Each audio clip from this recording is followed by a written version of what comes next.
லைஃப்பில் நம்மளுக்கு பல கஷ்டங்கள் வரும். கஷ்டங்கள் வரும்போது நம்ம யார்கிட்டயாவது நம்மளோட கஷ்டத்தை ஷேர் பண்ணோன்னா, பாதிக்கு பாதி நம்ம மனசு பாரம் குறையும், லேசாயிரும்னு சொல்லி நம்ம மனசில் தோன்ற யார்கிட்ட பேசலான்னு சொல்லும்போது, நம்ம மனசில் தோன்ற முதல் ஜீவன் நம்ம அம்மா மட்டும்தான். ஏன்னா அவங்க தான் நம்ம சொல்கிறத பொறுமையாக காது கொடுத்து கேட்பாங்க.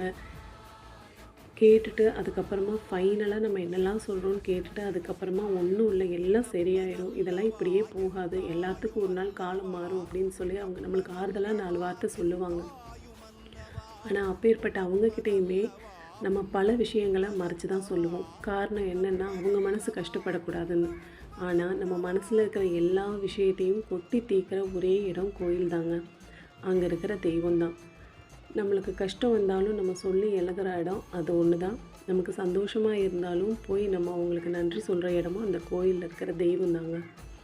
நம்மளுக்கு எவ்வளோ கஷ்டம் வந்தாலும், நம்ம எவ்வளோ கஷ்டத்தை கொடுத்தாலும் அந்த தெய்வம் கண்டிப்பாக நம்மளுக்கு ஒரு நல்ல எதிர்காலத்தை வச்சுருக்கோம் அப்படிங்கிறது தான் என்னோடய நம்பிக்கை. எவ்வளோ கஷ்டமாக இருந்தாலும் அதையெல்லாம் தாண்டி வந்து தான் ஆகணும். அந்த இடத்துலையே உடஞ்சி நின்று அழுகிறதுனால நம்மளுக்கு எந்த பிரயோஜனமுமே இல்லை. லைஃப்பில் நிறைய பார்க்கணும் இல்லையா?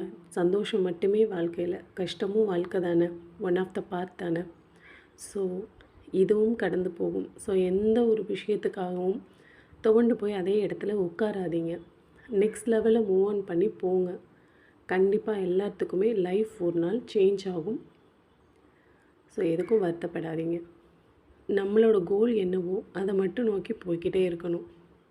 அடுத்தவங்க இது சொல்கிறாங்க அது சொல்கிறாங்கன்னு சொல்லி நம்ம ஒரு இடத்துலையே ஸ்டக்காகி நின்றுட்டோம் அப்படின்னா லைஃப் லாங் நம்ம அதே இடத்துல தான் ஸ்டக்காகி நிற்போம்.